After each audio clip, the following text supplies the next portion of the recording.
कितने ही सगे हों, इन तीन लोगों पर कभी विश्वास नहीं करना चाहिए। एक समय की बात है, मध्य देश में एक बहुत ही सुंदर नगर था। उस नगर में एक चोर रहता था जो छोटी मोटी चोरी करके अपने परिवार का पालन पोषण करता था, लेकिन उस चोरी के धन से उसके परिवार का पूरी तरह से खर्च नहीं चलता था। एक दिन उसने सोचा, पाप तो पाप होता है, चाहे छोटा हो या बड़ा। मैं चाहे छोटी चोरी करूं या बड़ी, रहूंगा तो चोर ही। पकड़े जाने पर दंड भी उतना ही मिलेगा, तो क्यों ना मैं बड़ी चोरी करूं। ऐसा निश्चय करके उसने उस नगर के राजा के खजाने को लूटने की योजना बनाई। रात होने पर वह राजमहल में घुस गया। किसी तरह वहां पहुंचा जहां राजा का खजाना था। वहां पहुंचकर उसने देखा कि खजाने पर कई सैनिक पहरा दे रहे थे। सख्त पहरा देखकर चोर को लगा, इनकी आंखों में धूल झोंकना बहुत कठिन काम है। यह तो साक्षात काल पहरा दे रहा है। अगर मैंने चोरी करने की कोशिश की तो शायद जीवित नहीं बचूं। यह सोचकर वह उल्टे पांव लौट पड़ा। लौटते समय उसने सोचा, खाली हाथ लौटने से तो अच्छा है कि कुछ ना कुछ तो यहां से ले ही चलूं। मेरा यहां आना व्यर्थ नहीं होना चाहिए। चोर के दिमाग में विचार आया, राजा के शयन कक्ष में जाना चाहिए जहां राजा सोता है। शायद इस समय राजा अपने कपड़े उतारकर सो गया होगा। मैं राजा के राज वस्त्र चुरा कर ले आऊंगा और उन्हें पहनकर आसानी से धन चुराकर यहां से निकल जाऊंगा। पहरेदार को लगेगा कि मैं राजा हूं, तो वे मेरे रास्ते में नहीं आएंगे और मेरा काम आसान हो जाएगा। ऐसा निश्चय करके चोर राजा के शयन कक्ष के पास पहुंच गया। उसने धीरे से पर्दा हटाकर अंदर झांका और नजारा देखकर आश्चर्यचकित रह गया। उसने देखा कि राजा गहरी नींद में सो रहे हैं और उनकी रानी सज धज कर दुल्हन की तरह पलंग पर बैठी हुई है। रानी को जागता देख चोर के हाथ पांव फूल गए। वह एक तरफ दीवार से सटकर खड़ा हो गया और रानी के सो जाने का इंतजार करने लगा। थोड़ी देर बाद फिर उसने पर्दा हटाकर देखा कि रानी सोई है या नहीं, क्योंकि रानी सो जाए तो राजा के वस्त्र चुराए जाएं। लेकिन चोर ने देखा कि रानी अभी भी उसी तरह बैठी हुई थी। यह देखकर चोर ने सोचा, यहां तो बहुत मुश्किल है। वह वहां रखी हुई टेबल पर बैठने लगा। जैसे ही वह टेबल पर बैठा, उस पर रखी पानी की गिलास नीचे गिर गई। इस आवाज से राजा की नींद तो नहीं खुली, पर रानी तलवार लेकर बाहर आ गई और चोर की गर्दन पर तलवार रख दी। रानी बोली, कौन है तू और यहां किस लिए आया है? सच सच बता, वरना तेरा सिर धड़ से अलग कर दूंगी। चोर डर के मारे पसीने से लटपट हो गया और हाथ जोड़कर गिड़गिड़ाता हुआ बोला, रानी साहिबा, मेरी जान बख्श दो। मैं एक गरीब चोर हूं और चोरी करने के उद्देश्य से ही यहां आया हूं। छोटी मोटी चोरी करके अपने परिवार का पालन पोषण करता हूं। अगर आपने मुझे मार दिया तो मेरे बच्चे अनाथ हो जाएंगे। मैं वचन देता हूं कि इस बार मुझे छोड़ दो। मैं कभी दोबारा राजमहल की तरफ मुड़कर भी नहीं देखूंगा। मेरे छोटे छोटे बच्चों पर रहम करो। रानी को उस पर दया आई और उसने कहा, सुनो, मैं तुम्हें एक शर्त पर छोड़ सकती हूं। मैं इस समय काम से पीड़ित हूं। यदि तुम मेरे साथ समागम करोगे तो मैं तुम्हें यहां से जाने दूंगी, वरना एक ही झटके में तुम्हारा सिर काट दूंगी। रानी की यह अनोखी शर्त सुनकर चोर और भी ज्यादा घबरा गया। उसने कहा, रानी साहिबा, ये आप क्या कह रही हो? मैं तो एक साधारण चोर हूं और आप इतने बड़े राज्य की महारानी हैं।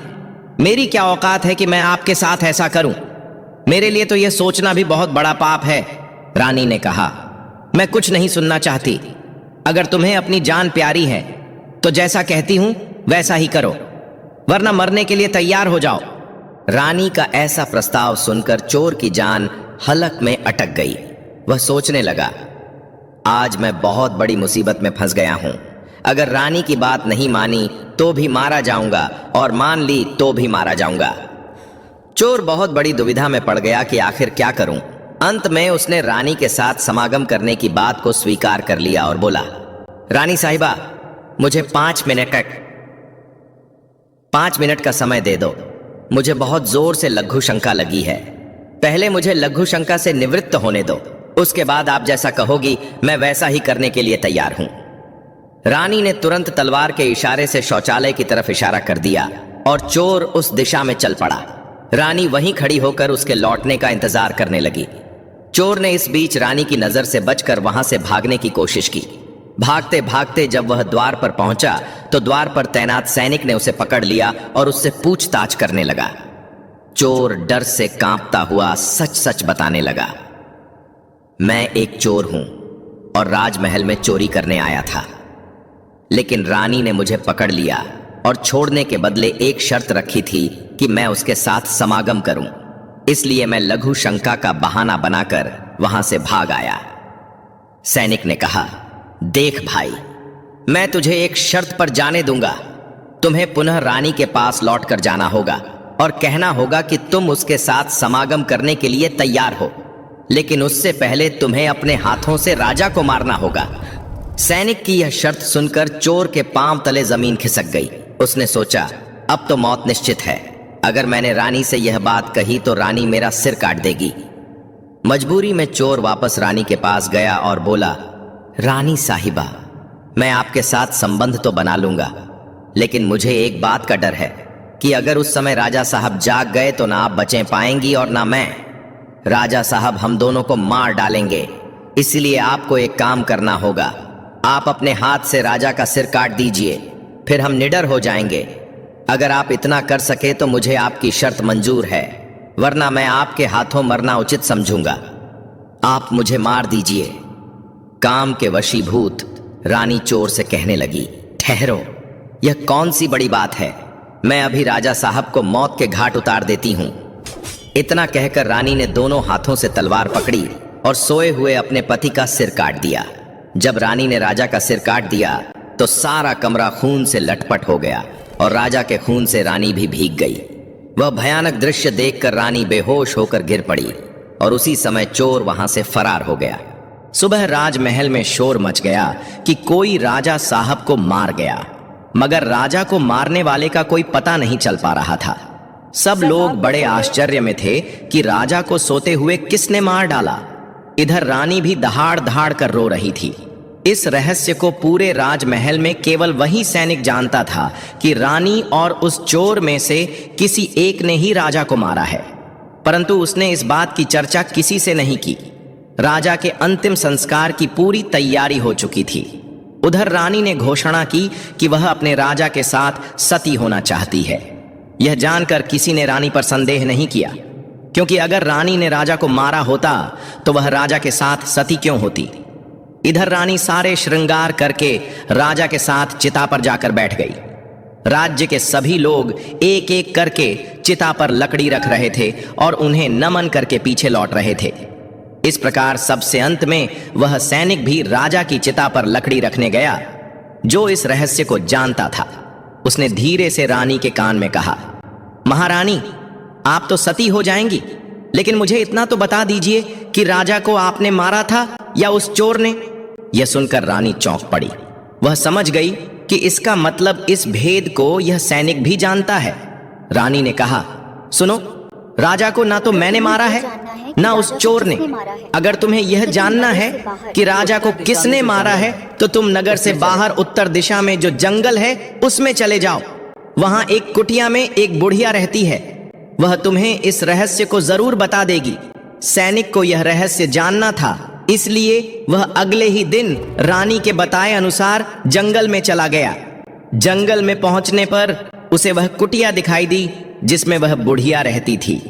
सैनिक उस बुढ़िया के पैर पकड़कर बोला, मां जी, मैं एक रहस्य जानने के लिए आपके पास आया हूं। राजा साहब की हत्या किसने की, मुझे बताइए। बुढ़िया मां ने कहा, बेटा, अगर तुझे यह रहस्य जानना है तो तुझे एक काम करना होगा। मेरी कुटिया के बाहर एक बकरा बंधा हुआ है, तू अपनी तलवार से उसका सिर काट दे। सिर कटते ही बकरे की दाढ़ वहीं गिर जाएगी और उसका सिर हवा में उड़ने लगेगा। फिर तुम उस बकरे के सिर के कान पकड़कर लटक जाना। वह बकरे का सिर तुझे जिस जगह पर ले जाएगा, वहां पहुंचकर तुझे तेरे सवाल का जवाब मिल जाएगा कि राजा को किसने मारा है। अब सैनिक ने वैसा ही किया। कुटिया के बाहर जो बकरा बंधा हुआ था, सैनिक ने उसका सिर काट दिया। सिर कटते ही वह हवा में उड़ने लगा। उसने झपट कर बकरे के दोनों कान पकड़ लिए। वह सिर उसे उस भयंकर वन के बीचों बीच ले गया। वहां एक गुफा थी और उसके द्वार पर जाकर सिर नीचे उतर गया। सैनिक सोचने लगा, इस जंगल में कोई भी इंसान दिखाई नहीं दे रहा। यहां कौन मुझे राजा की मौत का रहस्य बताएगा। यह गुफा एक राक्षस की थी, जिसमें वह राक्षस और उसकी एक बेटी रहते थे। शाम हो गई थी और राक्षस अपने भोजन के लिए बाहर गया हुआ था। गुफा के अंदर उसकी बेटी मौजूद थी। जैसे ही राक्षस कन्या को किसी मनुष्य की गंध का एहसास हुआ, वह द्वार पर निकली। उसने देखा कि एक हट्टा कटा नौजवान गुफा के बाहर खड़ा है। राक्षस कन्या ने सोचा, अगर इसे खा लिया तो भूख मिट जाएगी और जिंदा रखा तो कई काम आएगा। राक्षस कन्या ने तुरंत एक सुंदर लड़की का रूप बनाया और उसके सामने आ खड़ी हुई। इतनी सुंदर स्त्री उसने पहले कभी नहीं देखी थी। सैनिक उसे देखते ही उस पर मोहित हो गया। लड़की ने उसे अपनी गुफा में बुला लिया और उसके साथ समय बिताया। जब राक्षस के लौटने का समय हुआ तो लड़की ने उसे मक्खी बनाकर दीवार पर चिपका दिया। राक्षस आया और बेटी से पूछा, बेटी, मुझे मनुष्य की गंध आ रही है, कोई इंसान हमारी गुफा में घुस आया है क्या? बेटी ने बहाना बनाते हुए कहा, पिताजी, कैसी बातें कर रहे हैं?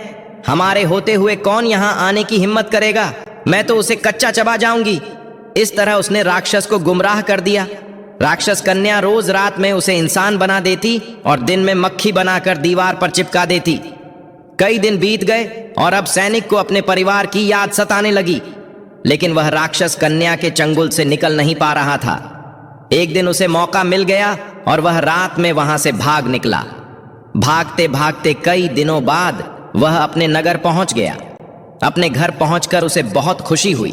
अपने बच्चों से मिलकर वह बहुत प्रसन्न हुआ। वह सोचने लगा, अच्छा हुआ जो मैं वहां से चला आया, न जाने कब तक वह मुझे मक्खी बनाकर वहां रखती। इस तरह उस सैनिक के अपने घर पर रहते हुए काफी दिन बीत गए। एक दिन उसे फिर उस लड़की की याद आई। अब तो दिन रात वह उसके ख्यालों में खोया रहता। उसकी सुंदरता को याद कर उससे मिलने की इच्छा करता। उसके बिना ना खाना अच्छा लगता, ना पीना। हर समय यही सोचता था कि उससे किस तरह मिलन होगा। सैनिक उस राक्षस कन्या से मिलने के लिए तड़पने लगा और उसने फिर से उसके पास जाने का निश्चय किया। उसने सोचा, पिछली बार तो मुझे उस बुढ़िया ने वहां पहुंचा दिया था, लेकिन अब मैं वहां से भाग कर आया हूं, इसलिए मुझे रास्ते का भी ज्ञान नहीं है। क्यों ना एक बार फिर उस बुढ़िया की सहायता ले लूं। ऐसा सोचकर वह उस बुढ़िया की कुटिया पर पहुंच गया और हाथ जोड़कर बोला, हे माता, एक बार मुझे फिर से उसी स्थान पर भेज दो जहां पहले भेजा था। अब वह सैनिक राजा की हत्या का रहस्य भूल चुका था। राक्षस कन्या से मिलने की बेचैनी उसके अंदर बढ़ती जा रही थी। बुढ़िया समझ गई कि यह काम के वशीभूत है। उस बुढ़िया ने कहा, बेटा, पहले तो मेरे पास एक बकरा था जिसके पकड़कर तुम वहां चले जाते, अब तो वह भी नहीं है। अब मैं तुम्हें कैसे पहुंचाऊं? तब सैनिक ने कहा, हे माता, मैं जीवन भर आपका गुलाम रहूंगा, एक बार उस लड़की से मुझे मिला दो। बुढ़िया ने कहा, बेटा, मैं तुझे मिला तो दूंगी, पर इसके लिए तुझे अपने बेटे को मेरे पास लाना होगा। सैनिक बोला, यह कौन सी बड़ी बात है? इतना कहकर सैनिक अपने बेटे को बुलाकर ले आया। बुढ़िया ने कहा, बेटा, जिस तरह तुमने बकरे का सिर काटा था, उसी तरह तुम अपने बेटे का सिर भी काट देना, फिर उसी तरह इसका सिर भी हवा में उड़ने लगेगा। तुम इसका सिर पकड़ लेना और यह तुम्हें उसी स्थान पर पहुंचा देगा। काम के वशीभूत वह सैनिक अपने बेटे का सिर काटने के लिए तैयार हो गया। जैसे ही उसने तलवार लेकर बेटे का सिर काटना चाहा, तब उस बुढ़िया ने उसका हाथ पकड़ लिया और कहने लगी, ठहरो, यही तुम्हारे प्रश्न का जवाब है। चाहे कितने ही सगे हो, इन पर कभी भी विश्वास नहीं करना चाहिए। पहले राजा को ना चोर ने मारा था, ना रानी ने, राजा को हवस ने मारा था। जिस तरह काम वासना में अंधा होकर तुम अपने बेटे को मारने के लिए तैयार हो गए, उसी हवस के वशीभूत होकर मनुष्य अंधा हो जाता है और गलत से गलत काम भी कर जाता है। दूसरा, धन के लालच में आकर कोई भी किसी को मार डालता है। और तीसरा, क्रोधी व्यक्ति क्रोध में अंधा होकर सब कुछ भूल जाता है और वह सब कर डालता है जिससे जीवन भर उसे पछताना पड़ता है। क्रोध में उसकी बुद्धि विवेकहीन हो जाती है और वह अपना पराया कुछ नहीं देख पाता। इन तीनों से हमेशा बचकर रहना चाहिए, अन्यथा जीवन भर पछताना पड़ता है। मित्रों, आशा करते हैं कि आपको हमारी यह सुनाई गई कहानी अच्छी लगी होगी। अगर आपको यह कहानी अच्छी लगी तो प्लीज वीडियो को लाइक करें और चैनल को भी सब्सक्राइब करें। और लास्ट तक कहानी सुनने के लिए आपका धन्यवाद।